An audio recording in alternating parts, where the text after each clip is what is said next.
All right. Welcome to another edition, Vegas Badboyz of Podcasting. I'm DJ Impact, and I got the Vegas Badboyz here with me. It's good to see you fellas here, and we're going to get right to it. Good old wrestling talk here. A lot of things happen, right, on Monday Night Raw. Are you guys finally out of the stage of, oh my God, it's so boring, it's same old, same old? I mean, we get John Cena kicks off the show. Yeah, you know? It's boring. Like oh, missionary, Lord. It's boring. Same old thing. You know what, though? Here's the thing, and you're going to say that it's boring, same old thing, blah, blah, blah, blah, blah. Well, the honest truth is, names some of the people who are better on the mic than he is. Right. Zero. That's not the point. Man. That's not the point of my. You make a valid point. I'm not gonna take that away from you. But my point is exactly as when you get to talk about SmackDown, the words were said right out of what my brain was thinking. I want something new. Cena, give me something new. That's all I'm saying. Sorry, he didn't bring out Nick Gage. That would have been better than what we got on Raw. Well, yeah. All right. Well, let's get into it.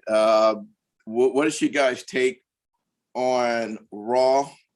That was the show after Money in the Bank, so you should expect it to be a pretty good show and something exciting happen. Why don't we let's just jump right to the Raw Women's Championship? What's your take on that? Go ahead.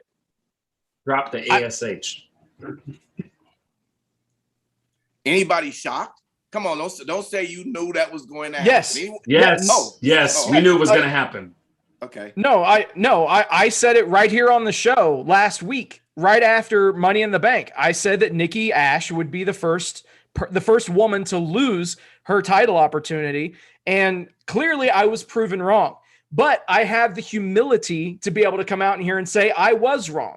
So there's that. I mean, kudos to WWE Creative for proving me wrong.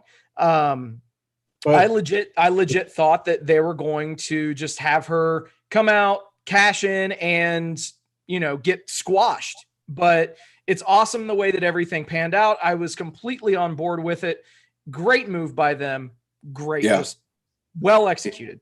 Absolutely. I knew it was going to happen from the start. How did you know, Simon Street? The reason why is because for me, I felt that it was the best way to take the belt off of Rhea Ripley, or make sure that Rhea Ripley didn't have it or Charlotte Flair had it. So that way you can kind of let them do what they got to do and then have. What? Yeah.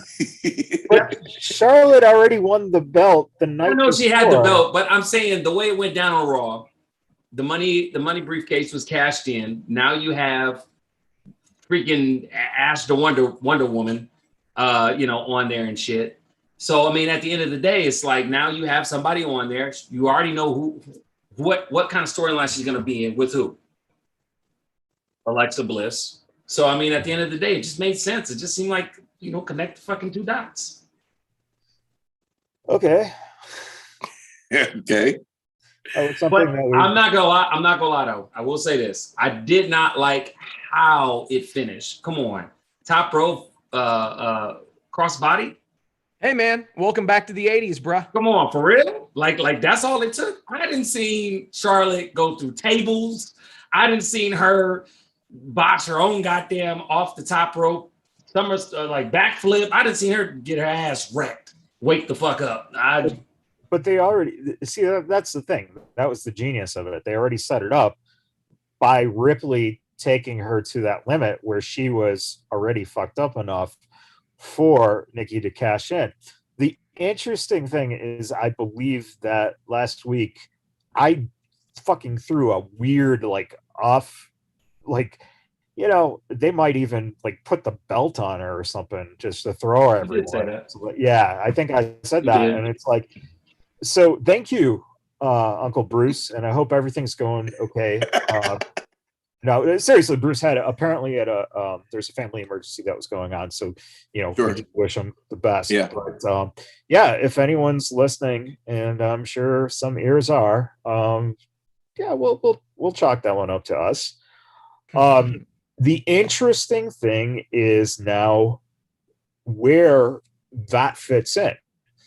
Everyone kind of complains about them not making new stars, new waves. If you listen to 3 Count later on here or when we release it on Tuesday, one of the topics will revolve around the idea that the WWE is not necessarily creating new stars. This is an opportunity.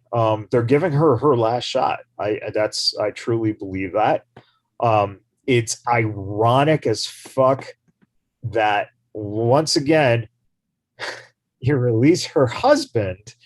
Yep. And now you put the belt on her. So it's strange things going on. And by the way, Zelina was brought back. Her husband gets canned. They bring her back, and now she's just jobbing out right away. So. But she gets to dress up and cosplay all the time, which she didn't get to do last time. And she gets to keep her channel where she cosplays on that as well. Exactly. So I think, sometimes we overanalyze this shit. And the truth is that, hey, man, it's fucking wrestling.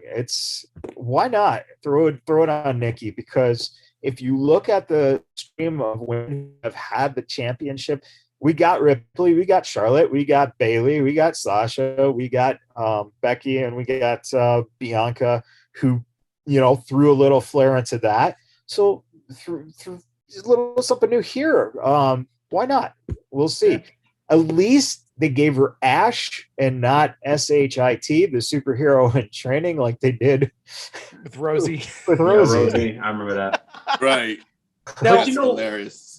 Did you guys know that obviously we witnessed history with that episode of Raw, obviously seeing Charlotte dropping the championship, but Charlotte actually lost 4 championships in one night. I don't know if you guys were aware of this. Previous to that episode of Raw, they were introducing Charlotte as being a 14-time women's champion. She loses the Raw Women's Championship on the episode, but then they refer to her as an 11-time champion. So now they're not counting her NXT championship reigns either. Damn. So there you go. Well, that's, what? Because Vince was backstage listening going, I don't remember her winning that. What else? What other belts did she have? NXT. What? Oh, what? What the fuck's that? Well, you know what? Here's one of the biggest things that we probably should talk about with regards to Monday Night Raw. What is the number one thing everybody's talking about with regards to someone losing their first match ever? It's the elephant in the big room. They've already, Jade in the chat already talked about, why do you think Cross lost his first match on Raw? What's everybody's opinion? Well, why don't you tell us what your opinion is, being that we started this topic. Tell us why you feel that he lost, or where do you think they're going with that?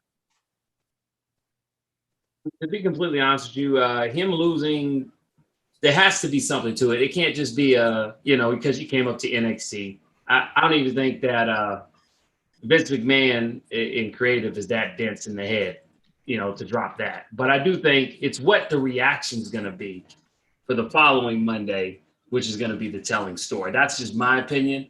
I was not totally upset about it. I was kind of scratching my head with a question mark, like, what the fuck? But I hope that they make good use of what the fuck happened, because there were a lot of people that was upset. And before you jump in, man, just hold that thought. There are a lot of people responding. By the way, thank you. If you're watching us on Facebook Live, feel free to throw your comments in, and we will get them in as we see fit. Just a couple right quick, Matt, before you go. Chris says, hey, Vince wants to bury NXT, period. That's very interesting. And Sean says, hey, Sean said, I looked at it as the beginning to the story. He has been an unbeatable monster for his career. For those of us in Vegas, it's a storyline we wanted to get him to SummerSlam at home. So that's a couple of comments, and more people are commenting. And thank you, Sin City, for responding to everybody. Matt Michaels, what's your take, man? So this is what I think you're going to see. This is going to set up that match for him to be able to have a match on SummerSlam in his home city. All right. Everyone's looking at this as a negative. The truth, well, and by the way, news just broke that apparently, allegedly, and WWE has not commented on this yet, but Jeff Hardy has tested positive for COVID. So we're probably not going to find out where this is going necessarily within the next 2 weeks or so. So that will bring us closer to SummerSlam. And I think what you're going to see is you're going to see Cross come and wrestle Hardy at SummerSlam. Then Cross is going to get on a plane, fly to Orlando, defend the NXT title that night against Joe, lose the title. He has an excuse that he had no sleep between flying from Vegas, going there, doing this, doing that. It's a way to basically have that match, have it at the takeover, and potentially have Cross drop the title without it being legit. Again, that's what we're going to keep saying about his losses. He isn't losing legitimately. Hardy, the white meat baby fucking face, cheated against Cross. I noticed that shit too. Yeah. So now, obviously, conspiracy theories abound. One thing that I read on the internet that I laughed extremely. I laughed for a long time. Let's just put it that way. There are some people that are insinuating that Vince had Cross lose the match to serve as a bit of punishment because he's the NXT champion during the time in which they lost the Wednesday Night War to AEW. What? Well, what? But he technically wasn't, because he was out most of it injured, right? Yeah. I know. It's like, what the fuck is... That's what we're dealing with on the internet. That is such a fucking stretch. Yeah, and here's the one thing that I think that the people who want to make this a big deal kind of miss the point. I don't care if he had the fucking AEW title and showed up on Vince's show. Vince has a plan. And the reason he has a plan is, have you seen Cross's body? Yeah. Do you see his promos? Right. This is Vince's next fucking movie star. Probably the last guy. It's the last guy he's going to be able to make a legitimate superstar before Vince is gone. So, or before his consciousness is uploaded into a computer server network to live on forever and run WWE from the Ethernet. Oh, don't you speak that into the universe, please? You watch, he's gonna do that. Now that shit's gonna happen, and I'm gonna blame you. Vince will live forever and laugh all the fucking way. His head will find its way to the place they're keeping Walt Disney and Hitler's brains alive. So there you go. He'll be the real version of MODOK. Anyways, I agree with you, Michaels, 100%. Cross is jackpot, 100%. And Vince knows it. He smells it. He sees it. And as I'll state later on when we get to NXT, another great promo. He's got it. He's got that it factor. And like I said before, they know it. All right. Well, elsewhere on Raw, can we talk about the other elephant in the room? The fact that you bring back Keith Lee. Oh, you just call Keith Lee an elephant? No. Stop. Jesus. Lee got steamrolled like he didn't even know how to wrestle. But no, like, what the fuck? Dude's been out for 8 months. You bring him back and he got destroyed by Lashley. Yep. Like too. You could have put anybody else in that position against Lashley. You could have put Keith Lee against anybody else on the roster. Why they chose to do that, just that one defied logic for me. Now, if you want to talk punishments, yeah, no shit. That's more of a punishment. And you know, it was his hometown too, right? Yeah, it was his hometown. But then again, keep in mind, WWE always has a way of, you know, squashing talent in their hometown. This is just the latest occurrence. Instant heat. It's just instant heat. They know it. Yeah. Well, what makes it worse? Go ahead. You're probably gonna say the same thing I'm saying. What makes it worse is who comes out after. I wasn't gonna say that, but go ahead and finish that thought. Freaking Goldberg, really? Goldberg. I mean, we knew he was going to come. Yeah. Let's not act like we were surprised. But I'll just say it. Oh, okay. Anyways, I've said what I had to say. Let's move on. Well, if you think about it, the idea is you have to make Bobby Lashley look like he's really strong, you know. And that's what they're trying to do right now, is to make him stronger, you know, presence wise, and that's what I think is, you know, the end game here is you have a draw name, okay? That honestly, Steve, you like to point out the fact that their demographic doesn't draw the same numbers that AEW does in the young demographic. So therefore, you actually have someone who is playing towards the WWE's demographic. So that would make the sense of why it's done. You put it, you know, it would be great if he beats Lashley. That would be fucking amazing. I would love to see Raiders Stadium, the brand new facility, burned down. No, amazing. We come on now. The script writes itself. You have these two guys beat the hell out of each other. Lashley retains. Big E cashes in. He wins the championship, and he closes. He closes that hour of the show, because he's not going to close the show, but he's going to close whatever hour of show that he's on. Right. So you can feel good moment. But let me ask you this question. Yeah. I like how you said making Lashley look strong.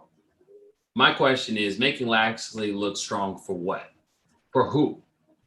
And no offense to Big E. Big E will be the shit in the next 2 years. I'm just saying along the lines of building up a Bobby Lashley for a Big E. But right now, it seems more evident to me, and I don't know if the rumors are true or whatever. I still want to see Bobby Lashley, Brock Lesnar. Well, and that could be... That might be WrestleMania, maybe, right? Well, so what we could... Well, see, that's the problem. The problem is, though, is that... No, let's keep in mind one thing. Big E won the contract now, right? So he has until July of next year. So that could actually end up being your WrestleMania match where you have Brock Lesnar versus Lashley. That part. And then Big E capitalizes on that.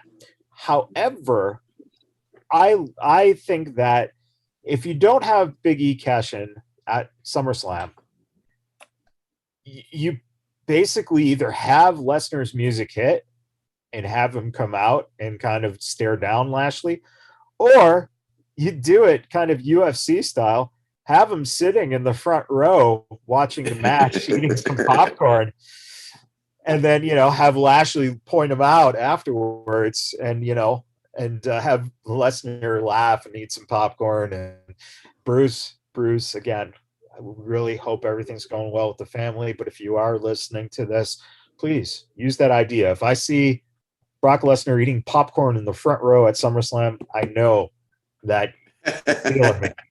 You still ain't getting no damn check, so what you worried about? All right, you guys have anything else on Raw that caught your attention that we got to talk about? before we move over to NXT. That's it. All right. Let's move over then to NXT. What's been going on over there, Simon Street? A lot of stuff's been happening with NXT. Obviously, you know, the fallout of what happened the week prior with, you know, Mr. Cross, NXT champion, choking out Samoa Joe.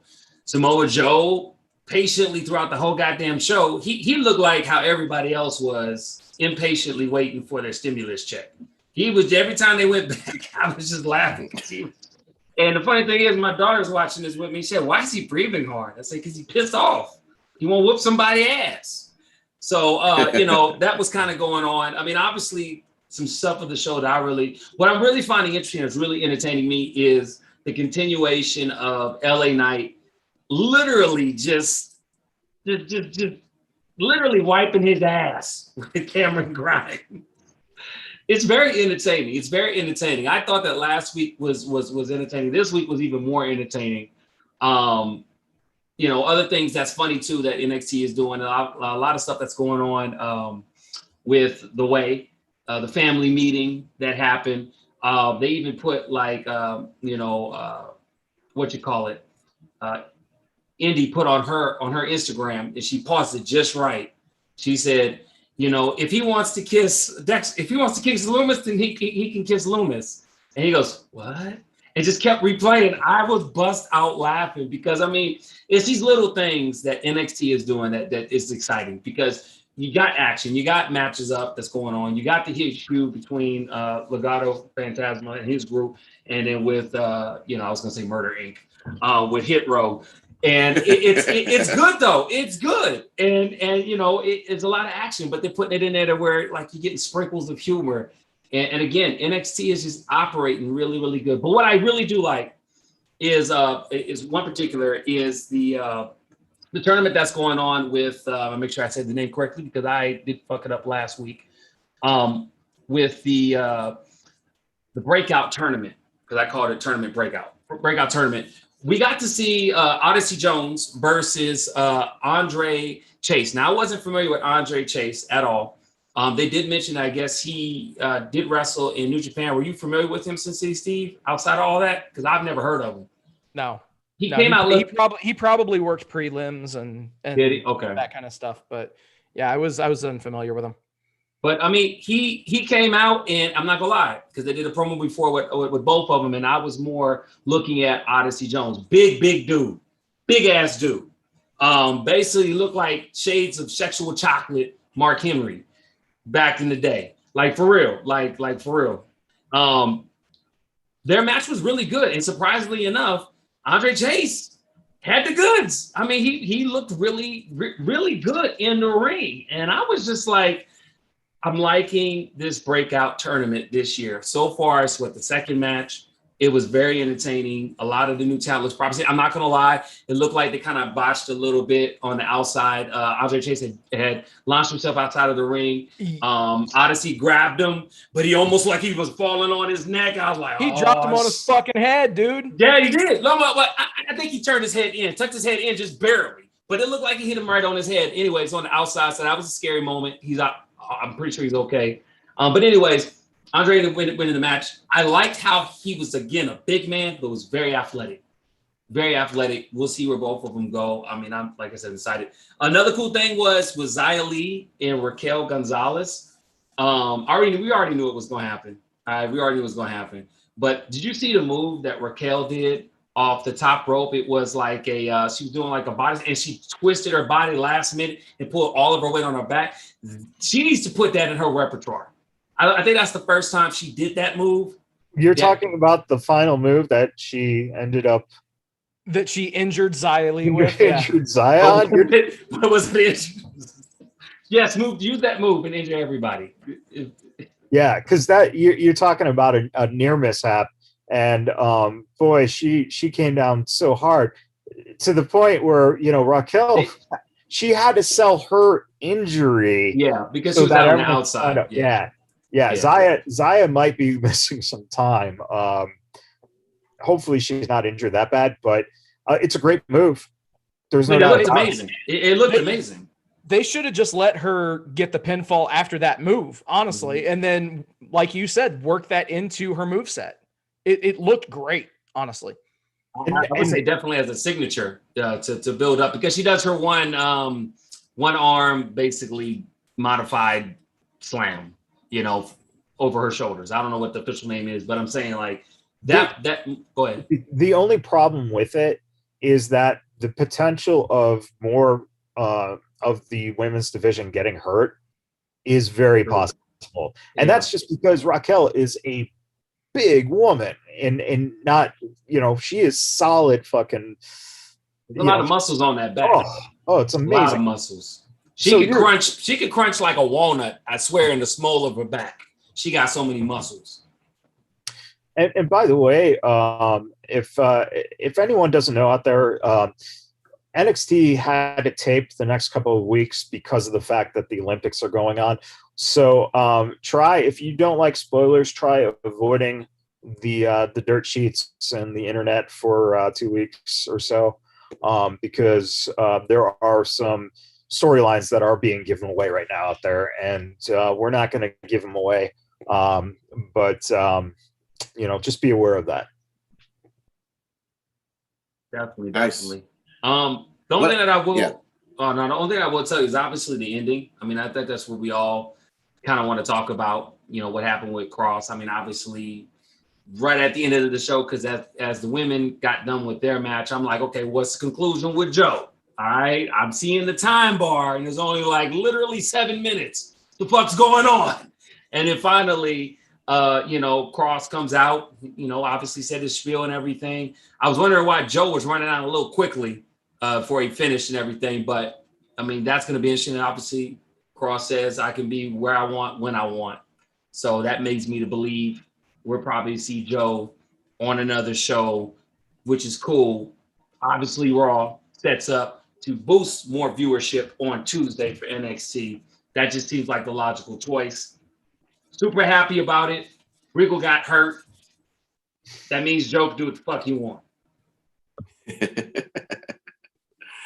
I'm a Joe fan, so I'm with it. I am with it. All right, awesome. Anything else on NXT before we move over to AE Dubs? Just be on the lookout for the Swerve Scott and whatever the fuck his name is. I don't want to call him Andrade. Santos Escobar. Yeah. Oh my Lord. Escobar, yeah. He might be the new North American champion when it's all said and done. Yeah. They definitely want to move him up, I feel. And shout out. And Matt, I'm gonna put your name on this, because when we started this podcast, there's one thing you said that I didn't bag on you quickly. I like when you always said it's good when you have contrasting styles and they do it well and they come together. And when you saw that promo between Hit Row and Lagarda, 2 different type of promos, 2 different type of styles mashing together, and it all blended really perfectly together. It was really the one of the best segments, I would say, with those 2. I'm really excited to see what's going to happen with Swerve and in Escobar. That's going to be a good match. Yeah. So yes. Mm-hmm. All right, cool, man. Well, let's jump over to Wednesday night, man. What's going on over there in Sin City with AE Dubs? Well, so AEW got things off and running with a match that was severely helped by the crowd. And I'm talking about the first labor of Jericho, Chris Jericho versus Shawn Spears. And the gimmick behind this was that Shawn Spears could use a steel chair, Chris Jericho could not. So obviously they're just setting this up for the eventual match with MJF. Typically AEW fires out of the gates pretty quick and has a really hot match to kind of get things going. Generally, that hot match involves a lot of spots and, some guys just doing some crazy things. And this week, it was a little bit of a departure. This week, you had a decent match. I think that it's pretty safe to say that Chris Jericho is not the best worker in the world, nor does he hold a candle to what he has done in the past. But the fact is, he is just so over with the crowd that if they would have had the Daily's Place crowd, or, you know, heaven forbid, if they wouldn't have had a crowd there at all, I think that this match really would have suffered. But Jericho was able to feed on the intensity of the crowd. The crowd loved him. He did everything that he could to involve the crowd in this match. And it was a good match. And it like I said, it really could have gone left. It really could have just been, you know, bad. But these guys, it was setting up that big announcement for that second phase, which is Jericho versus the cardboard boxes and concrete from the fall from the cage. So I'm ready to see him get his revenge. So now, obviously, at the end of the match, MJF was on commentary for this match as well. That's huge in itself. MJF, anytime that he can cut a promo or be on commentary, is a very good thing. This was no exception. Can I have a pause right there? MJF, and I quote, says, "What do you call a hot girl in Texas? A tourist." I love that line. That was great. From the truth. It's not too far from the truth. Dude, I'm telling you, man, he is absolute gold. He is absolute gold. He is. That was fire. I was like, no, he didn't. AEW better pay him real well. Like, whatever he wants, give it to him. Oh, yeah. For the next 7-8 years. Because I'm telling you right now, if Vince is still alive and he can grab him, he'll do it. Ooh. So obviously, Chris Jericho picks up the win, hitting the Judas effect.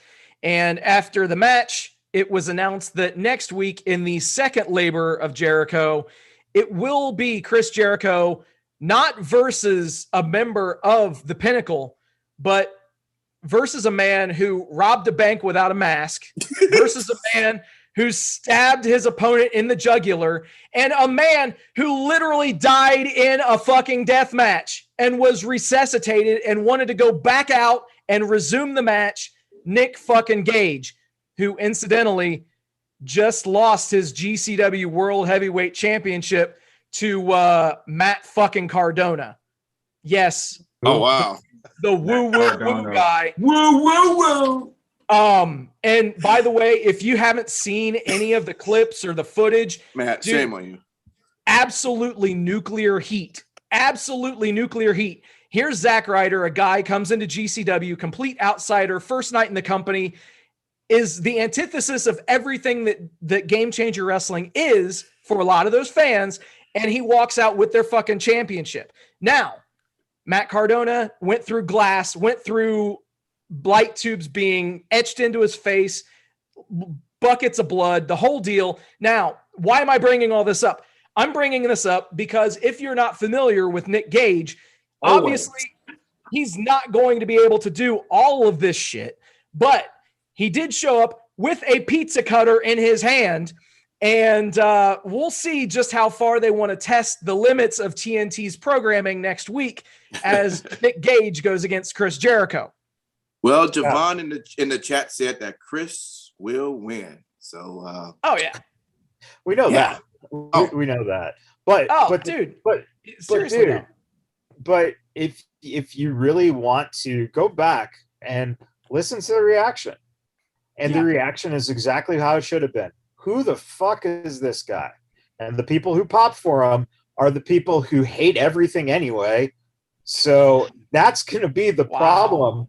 If they're putting him under contract, they're good luck. You are pissing your money away. No, bro, it's going to be a one and done. Really? It's definitely, like you said, he just dropped that title. No, it's going to be a one and done. Maybe we see him show up on Impact. Oh Lord. Hey. Well, hey, I'm just saying, now that who is it? What's that guy's name who won the GCW title? Matt Cardona. Hey, stop it. You know it, Matt. There you go. I didn't even think about that. Yeah. I didn't even think about that. Good call, Michaels. Coming soon to the Impact Zone, Nick fucking Gage. Hey, and that pizza cutter is a call to last week's pay-per-view when the pizza cutter was used on Kenny Omega. So Impact has already used a fucking pizza cutter, so why not? Connect the dots. Oh boy. There we go. MDK all day, right? Get used to it, Impact. I guess so. Anyway, elsewhere on the show, we had a Britt Baker versus Nyla Rose AEW women's title match. Now, I usually parrot how Britt Baker is amazing in the ring and how she's done extremely great things. This match was pretty clunky in spots. It did what it needed to do in telling the story. Now, the one thing that I loved with this match was near the end, they did pull the old Eddie Guerrero spot. Now, what made this one different was, of all people, to be on the ring apron when it happened, Eddie's widow, Vicky. And so when the spot happened, Vicky just says, no, I've seen this shit before. You're not going to do this. So she distracts the ref, won't let him turn around, and it gets flipped back around. So that was pretty solid there. Now in what I'm reading and what I've heard is that during this match, possibly one of the reasons why this wasn't a great showing is because Britt Baker fractured her wrist. Wow. So a little bit that would explain quite a bit, honestly. Nonetheless, Baker did get the submission victory with the lockjaw. And I did find it funny as well. Baker has her locked in the lockjaw. Both of Nyla Rose's arms are incapacitated. Her mouth is being opened, so she can't really speak. She's nodding her head, trying to submit, trying to tap out. Both of her arms are incapacitated. So she's sitting there for 10, 15 seconds trying to submit, but there's no way she could. And then finally the ref picks up on what's going on and she finally calls for the bell. So that's pretty awesome there. Elsewhere on the show, as if there wasn't enough former wrestlers, legends, if you will, to act as handlers or managers or coaches or whatever sort of vernacular that you want to call them. Andrade has a new mouthpiece, that new mouthpiece is Chavo Guerrero Jr. So I guess we're keeping it in the family. I thought that this was really good because largely Vicky is looked at as a bit of a comedy figure. If you're wanting to take Andrade seriously, you can't have him being managed or handled by somebody who has that kind of a distinction. Yeah. They've done pretty well with Nyla and Vicky only because there's such a huge stark contrast between the two characters. Steve, they're also not building Nyla legitimately. Correct. That's what comes down to. If you want Andrade to get over, and we've said this the whole time, he's got to speak English. He can't speak English, so therefore find someone who can. Right. And quite frankly, Chavo looked like $1 million. Dude looked awesome. So, of course, he gets into it and calls out the Death Triangle. So you have the Lucha Bros and Pac that come out, and I might have been the only one, but I could probably see this coming from a mile away. What's going to end up happening is you're going to have the Lucha Bros turning on Pac, possibly at the pay-per-view whatever the situation is, but they're building a new LWO type stable, for lack of a better term. And I'm all for it. I think that having Andrade with the Lucha Bros, with Alex Abrahantes and Chavo as mouthpieces, that's fine. I don't have any problems with that whatsoever. Plus, they'll be kind of unstoppable as a group, wouldn't they? Dude, I don't know why the Lucha Bros have not had an AEW Tag Team Championship run already, or at least, yeah, I don't get it. They've had the belts on the Bucks and SCU for the entire time. And you can say what you will about the Bucks because we've talked about EVPs holding championships. But another thing to keep in mind is they also had those titles on SCU for a fair amount of time as well. So I really would love to see whether it's, obviously Proud and Powerful are doing their thing with FTR. But I would love to see the Lucha Bros take those championships. We'll see what happens, but yeah. All right. Yeah. Anyway, also, our main event though, the main event was we need to talk about that because this match was fucking awesome. And I was all for it. Jon Moxley defending the IWGP United States Championship against Lance Archer in a Texas death match. Yep. Boy, Archer comes out to the ring with 2 kendo sticks. These guys used weapons on top of weapons.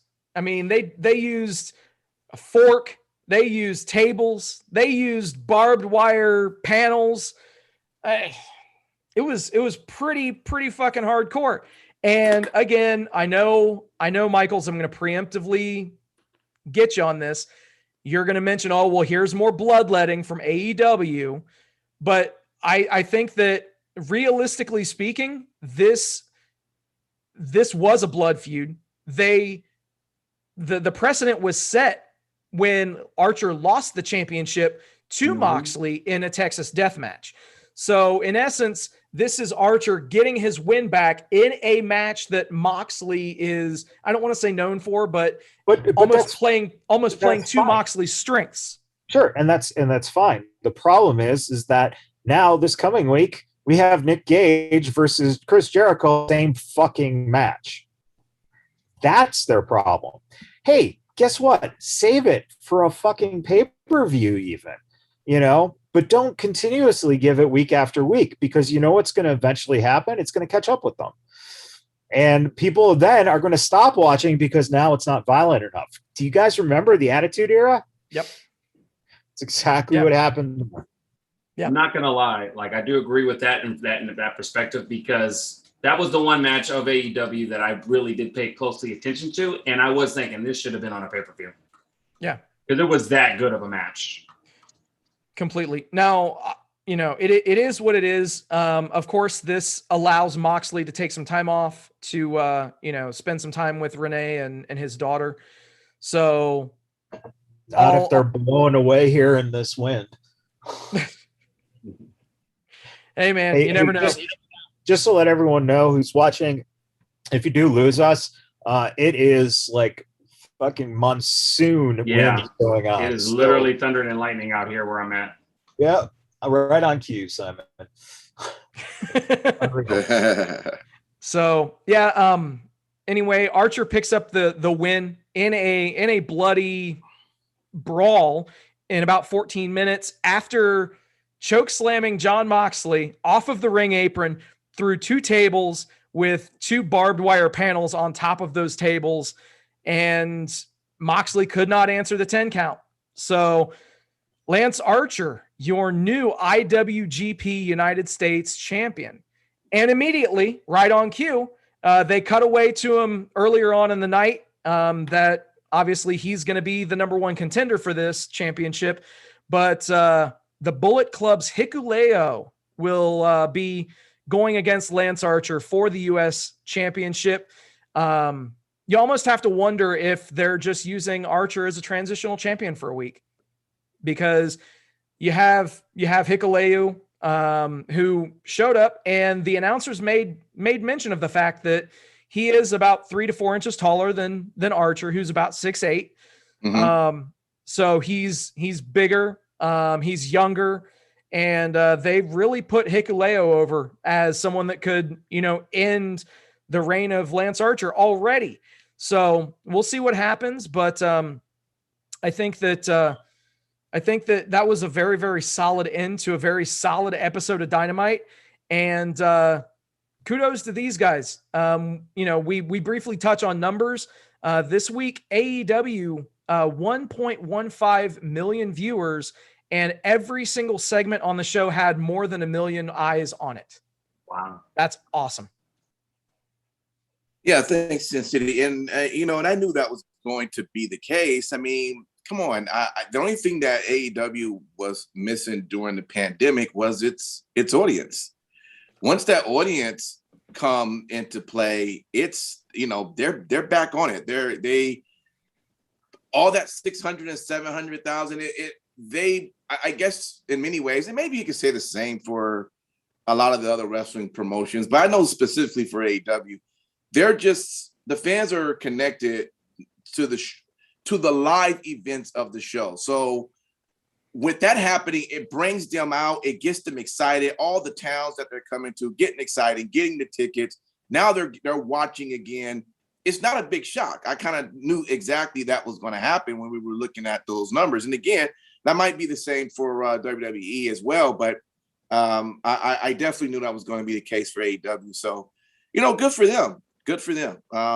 And what they're doing. And overall, I thought that the show was pretty decent. I enjoyed it. I was scratching my head a little bit watching, Orange Cassidy and Sting do their gimmick outside the ring, but I said, you know what? That's an AEW thing. So, bro, I was waiting on someone to say something. You didn't find any fun whatsoever in that. I just shook my head like, man, I guess. Like dude, it takes DJ. Yeah. It's the only good work Sting's done since 1997. Wow. Damn, that's harsh. I did find that spot funny though, because Sting was the one that initiated it with Orange Cassidy. He was the one that threw the first kick. So, and then of course was awesome. Yeah. I thought it was cute. It was cute. Yeah. All right.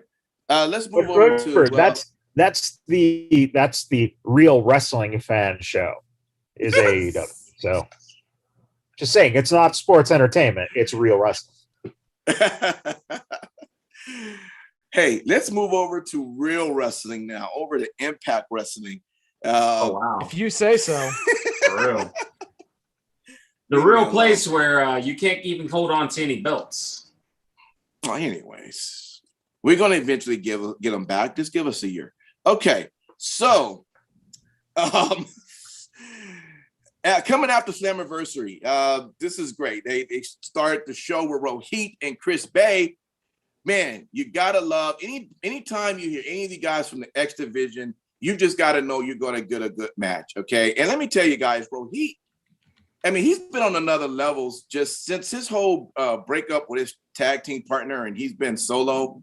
He's just been on a whole nother level. And DJ, give yourself the credit. He's been on a tear since he was on the Vegas Badboyz podcast. You know what? Good point. Good point. If you guys can go find that interview when we interview Rohit, yes, absolutely. And he's doing exactly what he said he would do, and he's showing out, and I'm enjoying watching him. But anyway, after that match, Chris Bay hanging out in his locker room, and hey, he happens to be a Bullet Club shirt. Whose shirt is this? Who left this shirt in here? I didn't wear that shirt, So eventually, eventually he runs into the man. Now, I'm going to be honest. I told you guys last week, I don't know a lot about Jay White. But one thing I will tell you, from what I've seen the last 2 times now that I've seen him on TV, I'm becoming a fan. I'm just going to say that already. I haven't seen this guy wrestle yet. It's just his promos. it's just as what? You have a problem with me saying that? No, I'm just like you're becoming a fan and he hasn't done anything. Okay, all right. I just said I haven't seen him wrestle, but it's promo. Listen, if a person's good enough, if their promos are good enough to sell you just on that, that's telling you something right there. Now, if he gets in the ring and I go, what is this? then there's gonna be some confusion there. But just on his promo, yeah. You bought 3 Bullet Club shirts, didn't you? Not yet, but they might be on the way. But he did run into Chris Bay and say, "Hey man, I need you to join us." And Chris Bay was like, "Look, I walk alone, and I could do good on myself." And Jay had to remind him, how has that been going for him as of lately? Because Bay is not the X Division title holder. So he left something for Chris to think about. But when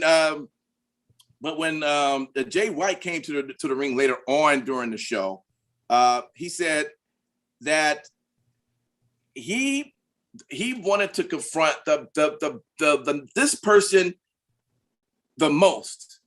Okay, this person the most, and this is coming out of Slammiversary, and I'm here to confront him right now. And I thought he was about to say, all right, he's about to go ahead and call Kenny Omega out, but he calls David Finlay. That's who he called out. And apparently, Matt, you shake your head. Sin City, I know, is doing some extra stuff, but I know Sin City knows the relationship between these two, which is almost making me want to go find the old matches, because you can almost tell that there New had Japan to be World, a brother. great match between New Japan between World. these two. Yeah. So apparently they're going to have their moment August 14th at New Japan Resurgence. The match is going to happen again. This is going to be part 2, Sin City. Oh yeah. Yeah, we're okay. Yeah, part 2. So I gotta find part 1. But he calls him out and says, "Hey, this is what it's about." On the other hand, though, we gotta talk about, he said, who is Bullet Club truest fans? And of course, while the audience, the small audience, and they're saying, "We are your true fans," he said, "No, you ain't the true fans of Bullet Club. Kenny Omega and the Good Brothers are the true fans." He also threw out this shade out there to Good Brothers. He said that they're only relevant when they tie their names to the Bullet Club. Damn. Okay. Think about that, Good Brothers. Think about it. Nevertheless, this eventually called out Omega to the ring with Don Callis, and Don Callis pretty much told him that, he's welcome to join the elite.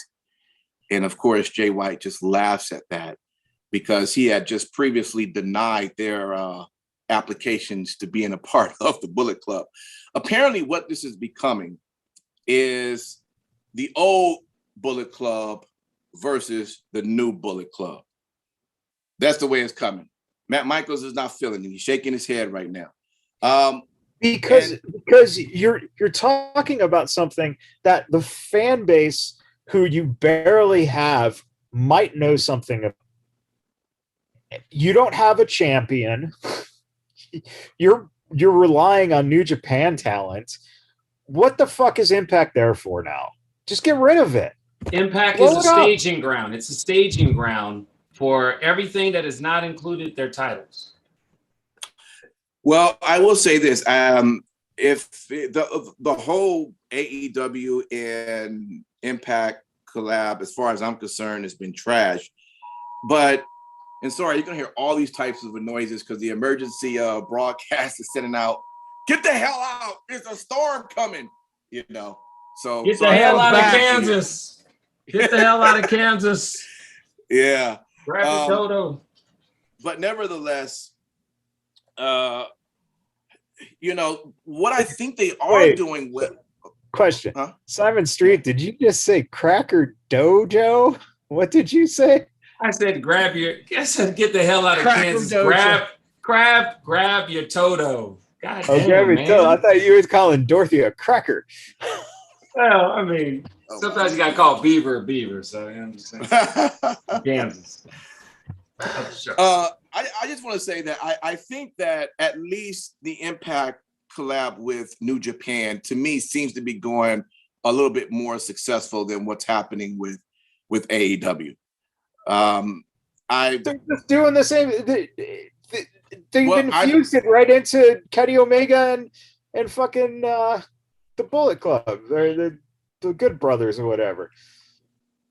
So they're teasing Chris Bay. That's it. That's one thing that's different. So what? Well, it's a start. Who's your champion? It's a start. Who's your champion? It's a start. You didn't answer the question. Who's your tag champs? The champion is exactly why I say I'm not necessarily feeling AEW being a part of this collab, which I've said from the beginning. So there's nothing new there. Can I finish, or are we going to be here on? Are we going to get cut off by the national broadcasting system? They're just going to shut us off. The man upstairs is going to cut off the bad boys. That'd be the only way we stop, is if God stops us. Oh, there you go, man. Preach, bro. Preach. So anyway, we'll see where all of that goes. I'm just saying, I just want to speak a little bit just on the whole Jay White thing. And again, I'll be honest with you. I wasn't, I'm kind of late to the so-called Bullet Club. When it first started, I jumped in. I probably towards the end, so I don't know who ran it first. And I know they've had tons of leaders and tons of members and all of that over time. But we'll see where they're going to go with this whole thing. And I'm more interested in seeing what Jay White's going to do in Impact. So we'll leave it there. Mickie James came out to have a talk once again with Deonna Purrazzo because she wants her to be a part of NWA Empower, which I'm very excited now that I know a little bit more about. And you guys probably already know all this about, but for me, I'm learning a little bit more. It is the all women's pay-per-view that is headed by Mickie James, which is awesome. Now, Simon Street, I know you do a whole show every blue moon, about For the Love of Women's Wrestling. This might be something you might want to look into. All right, August 28th is when this is going to take place. And she was able to convince Deonna to be a part of it. Deonna was first going, I'm not going to be a part of this ridiculousness, and you're trying to throw shade, and I already know that I'm great. Of course, Gail Kim had to come out and say, look, man, just be a part of this. Mickie really wants you to be a part of it. You're really good. Deonna thought about it and said she would. So we'll see where that goes, as she'll be part of the headline for the NWA Empower. And that's August 28th, first ever all women's pay-per-view, and it's going to be headed by Mickie James. Excited for that. Last thing I'll mention on the show was the Knockouts Tag Team Championship. It was pretty much just a rematch for Slammiversary. Rosemary and Havoc versus Fire and Flavor. And of course, I shouldn't say of course, because Fire and Flavor had a match. They had a match with Jordan Grace and Ellering, and won the titles right back after they had lost it at their pay-per-view. So it could have happened again with Rosemary and Havoc, but it didn't. Rosemary and Havoc did keep their the Knockouts Tag Team titles. And what I found interesting is that Kara Hogan accidentally hit Tasha Skills with the super kick. So I'm wondering what's going to come with that. Maybe nothing, but normally when you see something like that cause you to lose, they may be in the process of breaking them up. We'll see what happens. Club is going to give her a T-shirt. Oh, by the way, thanks for mentioning Bullet Club. You're awesome, Matt Michaels. Let me go back because I forgot to mention when Jay White was in the ring and Kenny Omega and the Good Brothers all came out to the ring and they wanted to start attacking him. Guess who came out to help good old Jay White? Chris Bay. So apparently when we were talking about from the show, he walks along, he's not interested, seems to be interested. So we'll see where that whole thing's go to. Shout out to being a part of that. That's pretty huge, right? That's Impact Wrestling, guys. We keep our eyes on it and see where it goes from there. But SmackDown, that's what people want to talk about, because that's how you start the show. Once again with John Cena. Oh. Matt Michaels, tell us about it. Hey man, yeah. You know, you got the kickoff and Heyman basically telling Cena that yes, head of the table ain't gonna take this. yeah. But you know, that so after the Cena thing, you get Finn Balor and Sami Zayn, which was kind of a throwaway match for as good as they are. But you had to have some kind of legitimacy for Balor because when Roman comes out and cuts one of the best promos that he's ever fucking cut at the end of the show, which was fucking great. If you haven't seen it, go back and watch that promo. It's just so good. You know, then you're setting up Balor is the one who comes out and says that he'll take the challenge, and it looks like they'll probably set up Balor versus Reigns, and maybe have Reigns, you know, get cost the match by Cena in some form, and then that might provoke Cena. So we know what that's heading up. I don't know where they go with Balor right now, though, which is going to be interesting. Could we possibly see Balor versus? And that's the thing. They had this scrum for, you know, who is the dominant person in the IC division, which, by the way, is Big E actually going to cash in his Money in the Bank against Apollo Crews? I hope not. That scared the shit out of me for a second. I was like, man, please don't. Please don't. Because the one thing I need to see is those two wrestle. I've never seen it, and I hope that I get a chance. So, you know, maybe I think Cesaro, it looks maybe that they might lean towards getting the belt off of Apollo. For God's sakes, please get it off of Apollo. And maybe. By the way, I like that. Have I not? Is that something they did new, or I just haven't watched SmackDown in a minute when they did that graphics of the that stick he has come down like that? About, you know, you talking about a spear? The spear? Yeah, I guess a spear. Yeah. When they did the 3D graphics, I thought that's pretty dope. I like that. I think they did that last week, if I'm not mistaken. I could be wrong. Did they? Yeah. Since they brought back the crowds, they've amped up the AR stuff. Gotcha. Now, all right. Real quick. I don't know if they did it this week because I didn't pay attention, but at least for the pay-per-view, did y'all see Roman's AR? Because that was the first time I saw it. How he did the whole scream and everything. That was amazing. They've been doing. Yeah. Have they been doing that? A little bit. They've kicked it up in recent weeks. I think they've built that up.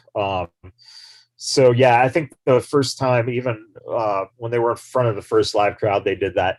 But they're going to use more of that AR stuff just because of the fact that it just, you know, it fills up the space. It looks good, and you know, gives them a little something extra. I agree. So that's what we're looking at in kind of those main stories, including the dejected Baron Corbin, who apparently couldn't have shirt. He only has one shirt now, and he can't wash it because he's eating his cans of spaghetti. So that is. Hey, you got to give it to him, man. He's playing that role like to a T. You know, he's doing well with it for sure. Maybe he shouldn't be such an asshole. You know. Well, you know, he's one step away from you know, being out on the streets. So we gotta support him. Please remember that his Corbin Fund Me, all the money was stolen by his person who set up the web designer. The web designer. So, you know, so it's great. So that's kind of your main stuff, including also, boy, Seth Rollins and Edge. What a fucking beautiful segment. And boy, you want to talk about something that could be really, really special at SummerSlam. That would be just a really nice match. Right. Yeah. The biggest problem for me is the you put the Street Profits, who apparently aren't dead anymore. against Gable and Gable and Otis out there, and then Bianca and Carmella. Boy, man, Steve, you guys are gonna like Carmella. She's gonna be great. Jesus. But yeah, that wasn't a smart segment for them to do that. Those concert goers didn't care. They did, and they only did that because it was at that concert in Miami, I think. Well, honestly, they needed somebody to go. No, of course they did it because of that. But major issue is that you can watch the fans and see that there's no fucking reaction. But what did they do? Sweeten sound. Yep. Right. And it was bad. No, there was no reaction at all. No, there was a couple of people doing this, but that was it. Yeah. I mean, and that sound that they pumped in to and it's not like they were pumping that into the arena over there in Miami. They're pumping this into your television set essentially. So It really just kind of sucked. And you could tell too because it didn't sound right. It didn't have that that live, like a concert type of sound. No, and they're actually, if you watch closely to view live shows now, you have a live audience even in the arena who are reacting, but they are really trying to heavy to the point where they're distorting the sound to sound like the pops are that big. If you listen to your TV, when it gets thunderous, it's a really bad mesh, and it's not live. It's not the crowd. It was pretty interesting because if you go back to listen when John Cena came out, I mean, the crowd was hyped, but there's a part that right when he's in the ring, they got really hyped, and then before you know it, it just kind of stopped. Like it went to the normal, and you could tell it was like, why did that? Like, why would they? Normally, you know, like a true volume, you hear it go high and you hear it get lower, but it didn't happen in that case. It just dropped. And I was like, okay. I did notice that. Yeah. They're using sweetener. They want it to feel like you should want to buy a ticket when they come into your town.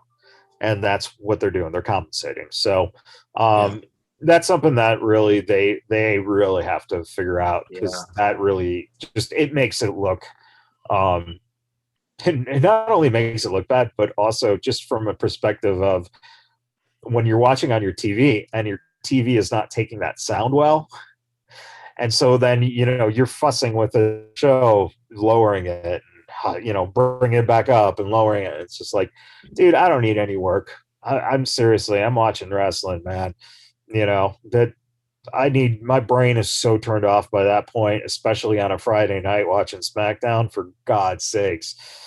Yeah. I just, I don't want any other extra effort.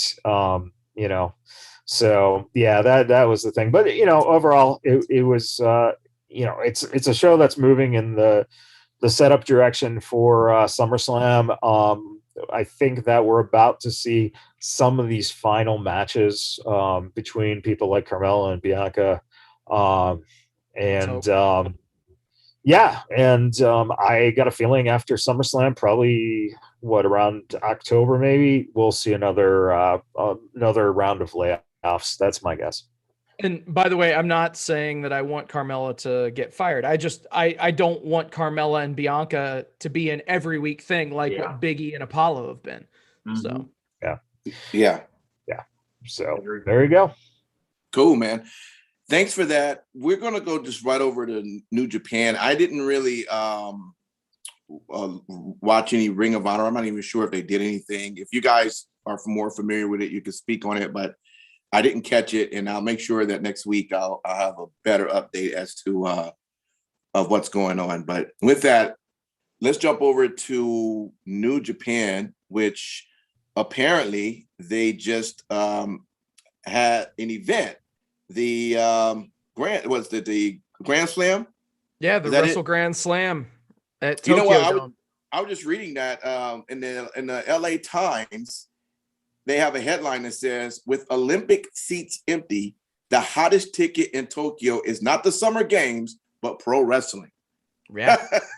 Yeah. Well, because people can't even attend the Summer Games. Right. Yeah. Exactly. They eliminated that shit. Yeah. Well, tell us Pretty about crazy. it. How was the Grand Slam on Sin City? Dude, it was actually pretty solid. So as far as in the main event, you had Hiroshi Tanahashi going against Shingo Takagi for the IWGP World Championship. Yeah. And Tanahashi put over Takagi. He put Shingo over. So honestly, they're doing, I don't want to say everything that they can, but it was definitely one hell of a feather in Shingo's cap, if you will, to have Tanahashi put him over. One of the most legendary figures in New Japan's history. They wrestled in like it was almost a 40-minute match in the main event. And Shingo looked great. Tanahashi looked great. It's been a long time since Tanahashi has wrestled for 40 minutes. So, yeah, he's getting up there in age. He's definitely injured, but he did everything that he could, man. Outside of that, there were 3 championships that changed hands on this Wrestle Grand Slam show. In the semi-main event, Taichi and Zack Sabre Jr., they defeated Naito and Sonata to recapture the IWGP Heavyweight Tag Team Championships, which incidentally, they just lost them. Taichi and Sabre just lost those titles to LIJ just a couple of weeks ago. So they're playing hot potato with that tag team championship. Not quite a fan of that. And that's not something that New Japan normally does. So we'll see. There might be something a little bit more under the surface, but 2 weeks and 0 successful defenses for Los Ingobernables de Japón. So yeah, interesting. Elsewhere, Robbie Eagles defeated El Desperado to win the IWGP Junior Heavyweight Championship. And Eagles actually became the first Australian to capture IWGP gold. Oh, wow. So it's pretty cool there. Yeah, definitely history. And Desperado held the championship for 147 days. Pretty solid there. And then I guess you can call this a championship. On the pre-show, Chase Owens won the Provisional King of Pro Wrestling 2021 championship in a 22-man New Japan Rambo. Basically think Royal Rumble. It was interesting. 35-minute match. Owens last defeated former provisional champion Toru Yano by a pinfall with a package pile driver.